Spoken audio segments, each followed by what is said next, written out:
Right, we'll begin. Great. Hello, everyone. Thank you so much for joining in. We're very excited about our latest offering, which is going live today, called the Strata Financial District Opportunity. We've been scouting for a lot of opportunities in Hyderabad specifically, owing to the kind of demand Hyderabad has been garnering from all the multinational companies abroad who are looking at setting up shops. More importantly, the global innovation centers. And we wanted to be the cusp of where the growth of opportunities would be there for you as investors at the same time. So today's opportunity is at the financial district. For people to know about what financial district is, it's where ISB is where ISB set up its school over there, and ever since that, that entire area has now been progressing with a lot of multinational companies setting up a lot of their campuses, which is upwards of 10-20 lakh kind of square feet, where they're setting up, whether it's Google, Microsoft, Nvidia, Capgemini, Wipro, Infosys. Everybody has its campus in just about 1.5 kilometer radius from in this entire district as such. So the current opportunity is of a building called Phoenix Aquila. It is situated right opposite to the Hyatt Hotel, which is in the financial district, and also adjacent to the upcoming Google campus, which Salarpuria Group is right now developing.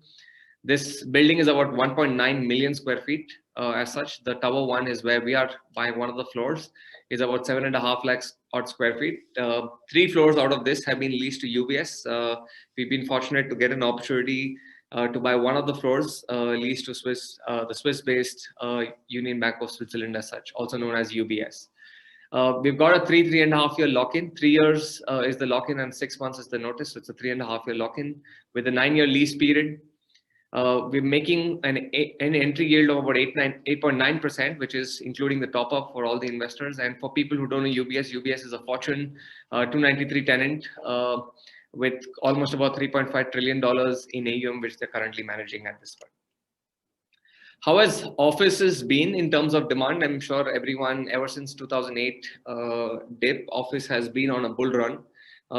Everyone presumed that the whole COVID might take commercial offices for a toss, but on the contrary, to everyone's disbelief, offices have been very resilient in the last 1 quarter with the kind of demand it has been gaining from a lot of these multinational companies who are going to move into their offices most likely by March, April as such. But people are signing up leases, doing the entire fit outs right now, and are looking at moving into these things. Most of the tenants are taking advantage of trying to negotiate and get a much better rental yield and try to lock in for a good number of users. Likewise, what UBS has also done in this particular property as such. From office demand, Bangalore leads India from the entire supply which is available. But to everyone's shock, and why we are wanting to invest into Hyderabad progressively, is the kind of supply which is coming up and also the demand at the same time. So right after Bangalore, I think Hyderabad is going to have the maximum supply once it's completed in the next 2-3 years for it. And us as investors, the right time for us to invest into such opportunities, so that 3 to 5 years from now, when we're looking at liquidating, it'll be the maximum time where we can make our capital appreciation as well at the same time. With respect to office demand, like I said, most of the IT companies are looking at setting up a lot of their shops over here. Several reasons why India is still a preferred destination for them. With dollar price rising up, India is even more cheaper for them. The kind of talent pool available in India is a no-brainer for them to keep setting up more and more shop. Also, the cost of living for the employees are also relatively cheap, where it's very easy and convenient for them to come. Things which are changing, why Bangalore and Hyderabad are leading the way, is with the kind of governmental policies which allows single window clearances for them to keep coming and setting up shops. Hyderabad specifically has been very, very proactive with the new government which is there, and things have been growing as such. In spite of the whole work from home, as much as people have been talking about of COVID, etc., just this quarter, which we are in right now, close to about 8 million square feet of office space got leased out. With the likes of Standard Chartered Bank signing up almost about 8.5 lakh square feet in Chennai, Siemens in Bangalore, and bunch of other companies, across India, where they're signing up a lot of office spaces. Clearly, there's no sign of COVID impacting the kind of office space requirement which is still there in the market as such. Just to give you a little bit overview about the entire financial district, and before that about Hyderabad as such. As I was mentioning, it is the most dynamic market right now for most of the occupiers to consider coming because of the talent pool also which is available. At the same time, clearly this is the kind of market which we would also like to be in. Governmental policies, very important, and the kind of infrastructure. I think this is where Hyderabad would have an edge over Bangalore over the years to come with the kind of infrastructure Hyderabad has built and is building very progressively, whether it's metro or these 8-lane expressways, outer ring roads, which directly connects financial district to the airport, plus points where Hyderabad is now becoming #1 preferred destination for most of the IT companies along with Bangalore. Key micro markets for people to understand about the entire Hyderabad demographic. So PBD West, which is the peripheral business district on the western side, is where most of the office stock exists. In fact, 80-90% of the entire office stock is in this market, which is your Gachibowli, High Tech City, and Kokapet area. High Tech City is where is where the Mindspace is, and Gachibowli is where most of these other campuses, which I was mentioning to you about earlier, have set up shops over here. Very interesting thing is these markets, which is the highest density volume from a supply standpoint, is where vacancy is only about 3 to 4%, whereas Hyderabad's vacancy at almost about 8 to 9% as of today, right? So clearly this is the market where most of the tenants are coming in and occupiers are wanting to take more and more. And obviously all the big developers are also considering to develop more and more only in these markets also at the same time. Just the recent news in Hyderabad, like I was mentioning, Wells Fargo recently signed up just last month. They announced of the 1.3 million square feet which they're leasing. Just about 2 days back, Fiat announced a good news of them investing about $150 million, looking at setting up a shop for almost about 1,000 to 2,000 employees, which they're looking at creating. And bunch of other reasons why Hyderabad has been a very, very captive market. And for us as investors, being very opportunist, the right time to enter into such markets at the same time.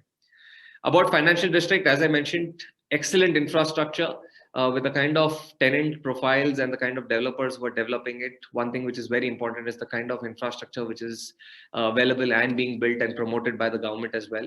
The outer ring road is just about 2 kilometers away from the property which we are entering into called Phoenix Aquila.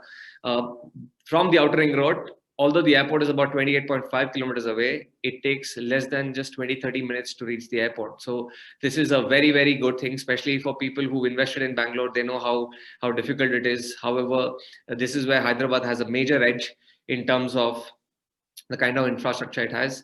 The entire area, for people who are aware, would know that this is the financial district, something very similar to what it was in Manhattan, but this is the financial district, right from high-rise residential complexes to 20-25 floor kind of office complexes, all exist exactly in this market as such.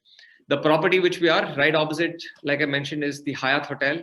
Diagonally is the Google campus. And right behind the Google campus is the Amazon campus. We would have heard about it. Amazon built their entire facility, close to about 30 lakh square feet of office space for 15,000 of their employees is what they have constructed. This is the own facility of Amazon. It's exactly about 500, 600 meters away from the property where we are investing at this point of time. The entire vicinity as such has all the marquee tenants. Very interesting property where DBS and Apple is. This is the property which recently Allianz with Shapoorji acquired for close to about 2,000 odd crores. That is the property right close to our property as well. We share boundary walls with NVIDIA. NVIDIA's campus is around, and all the other multinational companies which have their own offices as such, including OnePlus, they own their own office in the same locality. So when tenants invest into their own office spaces, clearly shows that this is the kind of a market they want to be invested in for a long run. And clearly as investors, the right kind of market and opportunity for us to seize in at the same time. What are the rentals been in this market? If you see all the areas which have been leased by most of the tenants, upwards of 1.5, 2 lakh, 5 lakh, 10 lakh kind of square feet is what, clients are signing up. Micron in the same building where we are, the Tower A is completely leased to Micron. Close to about 10 to 11 lakh square feet is being built for Micron Labs. Microsoft, ZF, Mass Mutual Fund, everyone having their large offices which they're opening. Most likely the global innovation centers are setting up shops. The average rental in the market is close to about 62 to 63 rupees. The lease which we are entering to is at about 60 bucks. So it's almost in line, or probably about 2 to 5% discount to what the market rents are going in this particular property as such. How has the rental trends been in this particular market? Very important for us to know, in the past, how things have been and how it is going to continue to keep growing. It has grown at a consistent 6% CAGR year on year, just from a rental return standpoint. So if you are even comparing that, the capital appreciation is in consonance to the rental return, then we're talking about at least a 6%, which we can make out of our property as such. So that's why we're very excited that with the 9% kind of a rental return plus 6-7%, we're talking about close to about 15 to 18%, which can be generated, realized cash can be generated year on year for our investments. We're targeting a little optimistic 7%, 1-2%, because of the kind of property this is and the location, and obviously the kind of tenant profile. Definitely the kind of maintenance to the entire property is of top-notch quality, and that's why I feel that can be an upside which we can make over and above what the market is trading at this point of time. The entire asset overview, like I mentioned, there are two towers which are there. Tower A and Tower B. Tower A is completely leased to Micron. It's a build to suit for them.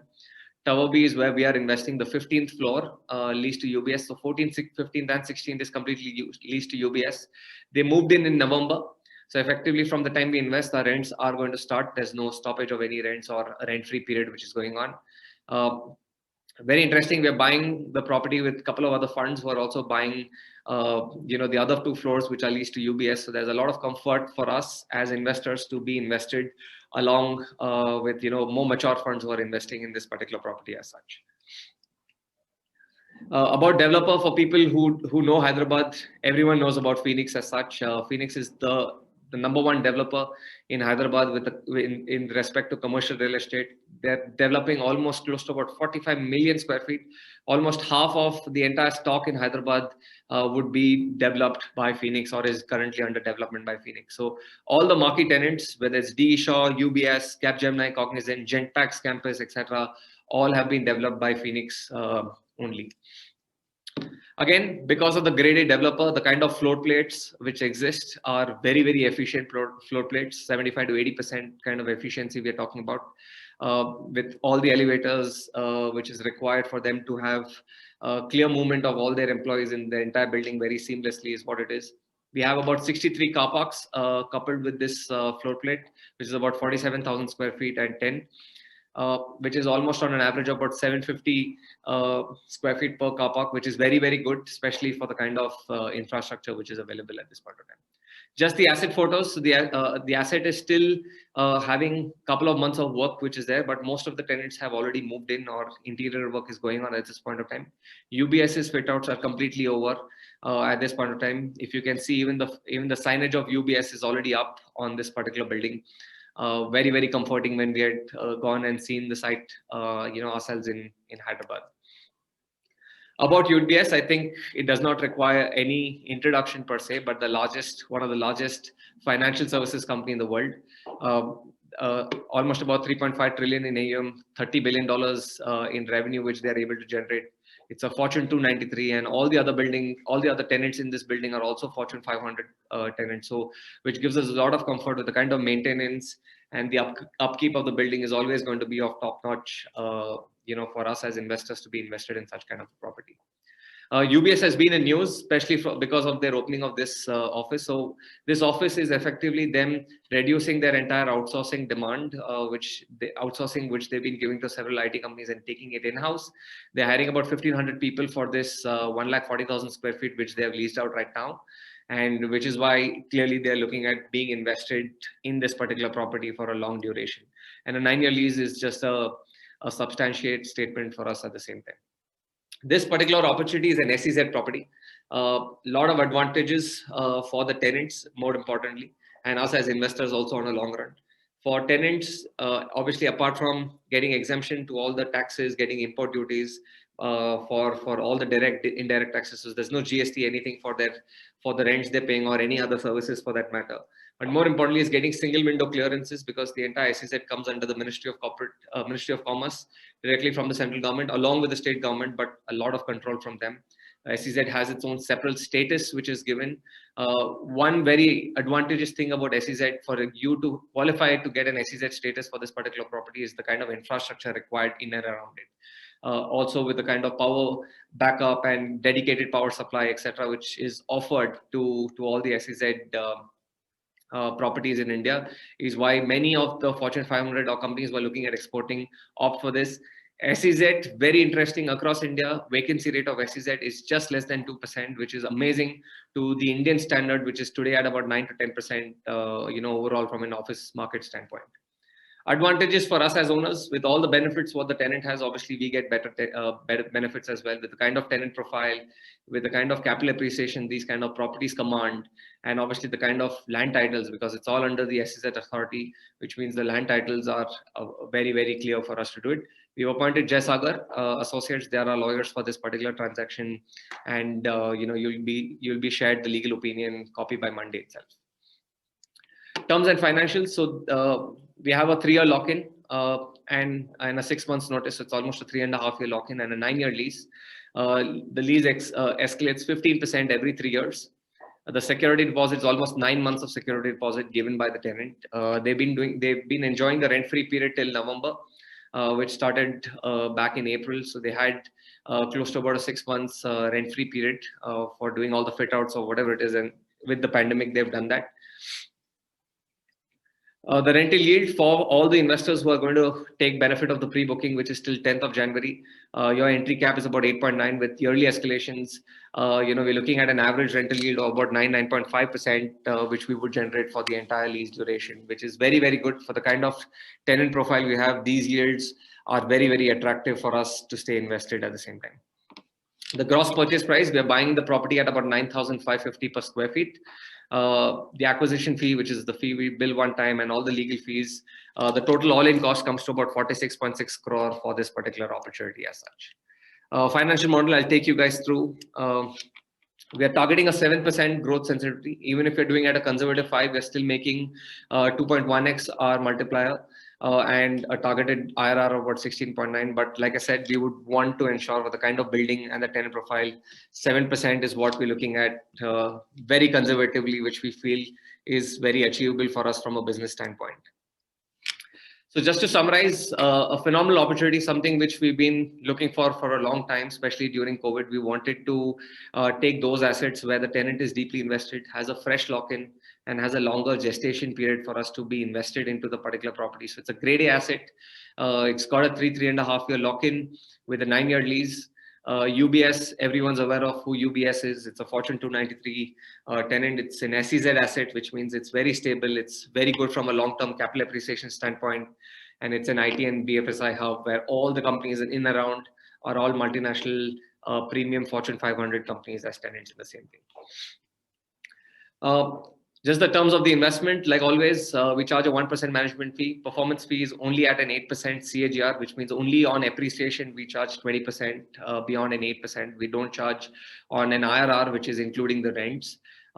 If any one of you who are looking at investing, you'll have to just give a 10% upfront commitment. Please be in touch with the investment managers, and we will assist you in signing up and taking you through this investment opportunity as such. I'll just be a bit brief about Strata.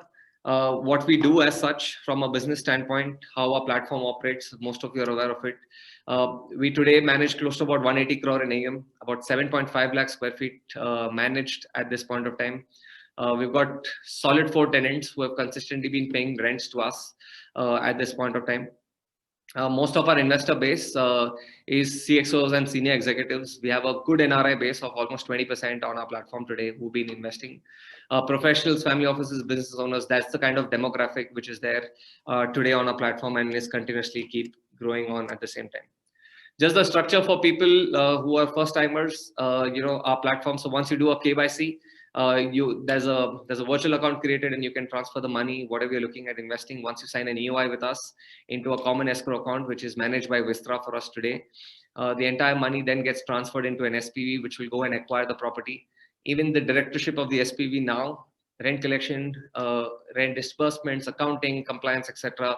We're working alongside Vistra to do everything. They're one of the best in the business from a trusteeship services point, and they're going to handle everything for you. So there's good amount of differentiation because we focus on our core, which is asset management on your behalf, and Vistra would be handling everything very transparently for you on the dashboard. This is the dashboard which you get as an access once you invest onto a platform where you can track your investments, track all the regular updates about the property, including whatever the rentals which you're getting, the rent receipts, property documents, the SPV analytics as well, powered by PropStack as one of our investors, where you'll be able to track on real-time basis all the sale and lease transactions, and the SPV's financial statements are also plugged into your dashboard for you to keep a track of on real-time basis. Just about me and Priyanka, we come from real estate law background. Nihar heads investments, was working with Piramal earlier. I mean, all of us come with 8-10 years of real estate investing or evaluation standpoint. So very, very bullish about this particular opportunity, especially because of the kind of tenant profile and the market which we're in at this point of time. Just our previous investments, thankfully to the kind of subscription we got for our last property, we had funded that in just about 5 days, 26 crore. This opportunity also, we're very excited, which is why I would request all of you who are keen to get in touch with the investment manager, ask any of your questions you may have, and work towards getting invested in this particular opportunity as well. We've been backed by prominent investors, SEF and Mayfield. SEF is now called as Elevation Capital, and Mayfield, both collectively are almost a $5 billion fund, which have invested onto our platform as such. I'll just take you guys through the entire financial model for everyone to understand. We made certain changes to make life more easier for you to understand everything. The first part of the Excel sheet speaks about the entire costs and the legal fees, etc., incurred in the entire transaction with the all-in cost. You're free to put in how much money you're looking at investing, along with a targeted growth appreciation, which you feel is also achievable. Otherwise, there is a sensitivity tracker at 5, 7, 8, 10, 12%, which will tell you what the IRRs are as well for the particular opportunity. The monthly returns, to including the capital gains, is absolutely is clearly mentioned so that you know what is the net IRR you would be making. Again, like I said, we bill performance fee only if you made anything over and above 8%. So there's no performance fee charged if you made only an 8% capital appreciation year on year. However, if you end up making 9, we take 20% of that where we would charge. So effectively, the idea is only if you make money, we want to charge any kind of performance fee. Otherwise, there's no performance fee going to be built to your investments as such. On the contrary to how the market today bills performance fee for most of these investments as such. We'll have this sent across to people who are interested. Like I said, be in touch with your relationship managers, and we'll be happy to take you through all these questions you may have about this opportunity.